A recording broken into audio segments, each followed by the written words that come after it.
Muitas coisas estão acontecendo nessa última queda aí no preço do Bitcoin, com o Bitcoin ali na faixa dos 90 mil dólares. E é sobre isso que vamos falar no vídeo de hoje. Temos El Salvador comprando Bitcoin, Estados Unidos preparando cheques de estímulos aí de 2 mil por americano, Japão preparando um pacote de estímulo de 110 bilhões de dólares, China aprovando um pacote de estímulos de 1,4 trilhão de dólares, Federal Reserve, Banco Central dos Estados Unidos, encerrando oficialmente o Quantitative Tightening, a flexibilização, o oposto da flexibilização quantitativa do Quantitative Easing, né? Basicamente, o Quantitative Tightening é retirar liquidez do sistema, certo? E o Federal Reserve, Banco Central dos Estados Unidos, está encerrando essa política no dia 1º de dezembro. O Canadá também está reiniciando seu programa de flexibilização quantitativa, ou seja, imprimir dinheiro, mais liquidez no mercado, e como a gente sabe, existe uma certa relação entre liquidez e preço de ativos, principalmente bitcoins. Então os governos estão fissurados por estímulos.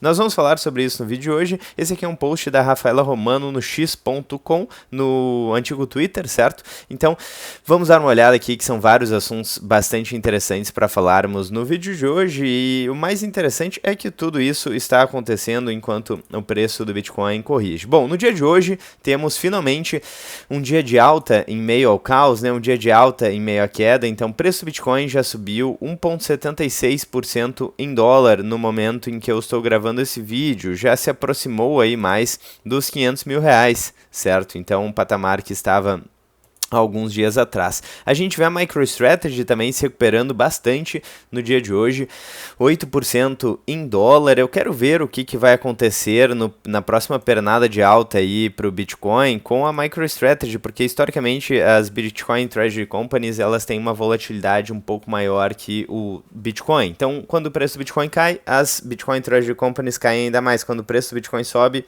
as Bitcoin Treasury Companies geralmente sobem ainda mais. Lembrando, isso não é uma dica de investimentos, mas se a gente pegar aqui nos últimos 5 anos MicroStrategy Bitcoin, 400% Bitcoin é 850 MicroStrategy, mais ou menos o dobro aí da valorização do Bitcoin, então é realmente algo bastante expressivo. Aqui a gente tem o SP500 que está no 0 a 0 no dia de hoje. Antes da gente seguir, quase que eu me esqueço, não esqueçam já de deixar o like na confiança, se vocês acompanham o canal aí, cliquem no sininho, inscrevam-se no canal se vocês ainda não estão inscritos, fiquem à vontade na seção dos comentários. Uma das coisas que eu gosto bastante de acompanhar aqui é o sentimento do pessoal que acompanha os vídeos do canal, e também considere fazer parte da área de membros. Eu quero postar alguns tutoriais aí explicando como é que eu particularmente faço para interpretar o Bitcoin sem cair na armadilha da emoção, com base em dados, gráficos e indicadores. Bom, então dito isso, SP500 no 0 a 0 no momento que eu estou gravando esse vídeo. O dólar aqui também nada muito interessante no dólar, no euro. A prata aqui então está com uma valorização brutal no anual, né? 73% de valorização em dólar, e o ouro também com uma valorização brutal no anual, 54% de valorização em dólar. E aqui a famosa Argentina, realmente o ETF da Argentina aí está surpreendendo, se a gente pegar aí no anual 10%, mas nos últimos 5 anos aqui então, o Milei ele foi eleito em novembro de 2023, então desde então mais de 126% de valorização em dólar. Então, desde que a Argentina vem se recuperando do socialismo, vem se curando do socialismo, a situação econômica lá vem melhorando bastante. Mas bom, o foco do vídeo hoje é o Bitcoin, que está em um momento de alta no dia de hoje, então em 1,7% de valorização no momento em que eu estou gravando esse vídeo. Então, finalmente em um momento de valorização de novo no preço do Bitcoin. A última vez que eu gravei esse vídeo no dia de ontem, né? Então o preço chegou aí na mínima de 89 mil dólares, não deu para ver aqui no Google, não, deu para ver no Google sim, então 89 mil dólares, 89 mil dólares, né, está aqui, dá para ver no Google, então chegou ali na casa dos 80 mil dólares, mas já voltou a subir, certo? Então será que veremos novas máximas aí no preço do Bitcoin? Será que o preço vai voltar a subir? Enfim, vamos dar uma olhada no que as baleias estão fazendo aí. E não só as baleias, mas também a questão da liquidez global aí no preço do Bitcoin. Por que isso é importante? Só para relembrar aqui, então, a gente tem moedas fiduciárias colapsando, perdendo poder de compra ao longo do tempo e a dívida crescendo em todo o mundo. Com isso, as soluções como ouro e Bitcoin e ativos escassos vêm ganhando cada vez mais relevância. E a gente tem uma relação entre preço de ativos escassos e liquidez global, como já menciona aqui a Lynn Alden nesse artigo que eu já mostrei diversas vezes aqui no canal. Então, por isso que é tão interessante avaliar o movimento dos bancos centrais. Então, qual que é a situação global hoje? Os governos voltam para o vício dos estímulos. E toda vez que isso acontece, ativos escassos como o Bitcoin disparam. Então vamos ali por partes, né? Voltando para o post que eu coloquei aqui no ChatGPT para analisar com vocês. Então El Salvador compra 1.100 Bitcoins, Bukele continua a política de acumular em queda e o sinal aí é de adoção estatal contínua. Então é um sinal interessante aqui, né? As baleias estão aproveitando essa liquidação, essa promoção aí no preço do Bitcoin. Nos Estados Unidos, então, temos a possibilidade de cheques de $2.000 para cada americano, que é uma injeção de liquidez direta aí na economia, e o que aconteceu quando imprimiram dinheiro em 2020, para quem se lembra, né? O Bitcoin saiu de $8.000 para $69.000, foi uma valorização brutal quando a liquidez aumentou aí nessa época e em outros momentos também. Em relação ao Japão, então, um pacote de 110 bilhões de dólares. O Japão é o país mais endividado do mundo e quando eles estimulam, exportam inflação para o Ocidente. Ou seja, notícia que ela reflete mais liquidez global. Em relação à China, então, um pacote de 1,4 trilhão de dólares, um dos maiores estímulos da história chinesa, a economia da China, que já é uma economia gigantesca. Isso costuma vazar para commodities, mercados emergentes e cripto. É que a distinção, né? Aqui no canal a gente fala sobre Bitcoin e não cripto, certo? Porque são coisas bastante distintas. Então, Bitcoin eu acho que é de fato a restauração monetária e cripto é alguma outra coisa lá, né? Então, seguindo aqui, o ponto número 5, o Federal Reserve, o Fed aí, está encerrando o Quantitative Tightening em dezembro, certo? Então ele vai parar de drenar a liquidez do sistema em dezembro. Então QT significa redução do balanço e encerrar o QT é parar de sugar liquidez, ou seja, o Federal Reserve está afrouxando aí a liquidez do mercado e o aperto acabou.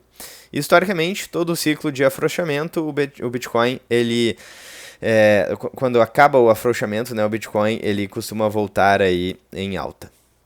Bom, ponto número 6, o Canadá também está retomando o Quantitative Easing, o QE, né, o QE, que é basicamente imprimir dinheiro, em palavras mais grosseiras, né? Imprimir dinheiro significa que ativos escassos costumam se valorizar, é aquela velha questão de mais liquidez na economia.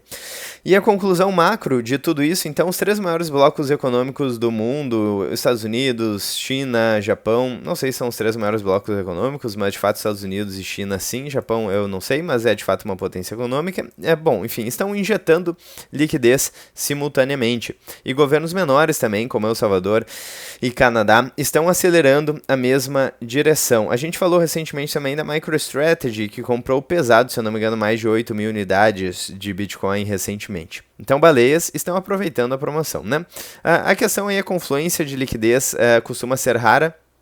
E, historicamente, tem uma consequência explosiva aí para preço de ativos escassos. Não à toa a gente vê o Bitcoin atingindo a máxima histórica nesse ano, mas também ouro e prata e SP500 também muito próximo da máxima histórica.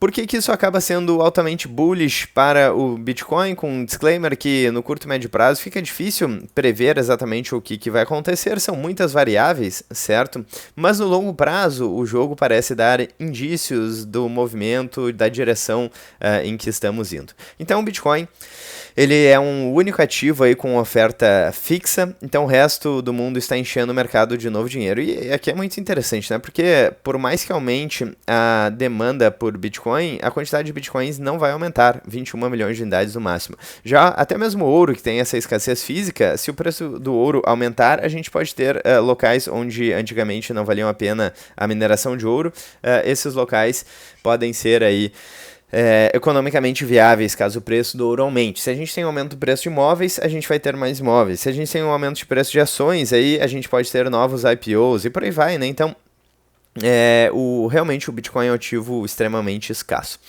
Falando sobre ciclo pós-halving mais estímulos, geralmente isso costuma ser um combustível duplo. O halving, na verdade, eu acho que hoje em dia ele tem um efeito muito mais psicológico do que, de fato, ser um choque de oferta, porque o halving aí, ele reduz a cada 4 anos, mais ou menos, as recompensas dos mineradores. Então, elas já não são muito grandes em comparação com a oferta total. Inclusive, um ponto interessante disso é que a gente vê aí a força computacional, certo, do Bitcoin crescendo e próximo da máxima histórica. Então, quem de fato está investindo no ativo, quem está com a pele em risco, certo, quem está com dinheiro no ativo, ou seja, quem está investindo para minerar também, está considerando a possibilidade do aumento de preço no Bitcoin, senão eles não iriam investir em equipamento aumentando a força computacional do Bitcoin. Bom, então em relação a ciclo pós-halving mais estímulos, em 2020 aí foi combustível para valorização, em 2024 e 2025 está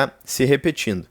A liquidez global sempre encontra ativos com melhor risco-retorno e hoje temos títulos rendendo menos, pelo menos em países desenvolvidos, né? Estados Unidos tem taxas de juros decrescentes, Europa também tem taxas de juros mais próximas de zero e por aí vai, isso acontece em vários países, né? Ações estão cada vez mais caras e imóveis estão travados, mas o Bitcoin ainda está em fase de correção aí dentro do bull market, então estamos, no momento que eu estou gravando esse vídeo, o preço do Bitcoin está em $93.5 mil, num dia de alta hoje, certo? Então tivemos aí alguns dias, nos últimos 5 dias 6% de queda, no mês 12% de queda, 6 meses 9%, no anual estamos de novo aqui no 0 a 0, basicamente, no preço do Bitcoin, né? Então, uma queda meio meia boca, né? Porque se a gente levar em consideração as últimas quedas do Bitcoin, de mais de 70% em dólar aqui, como aconteceu de 21 a 22, mais 70% de queda, né?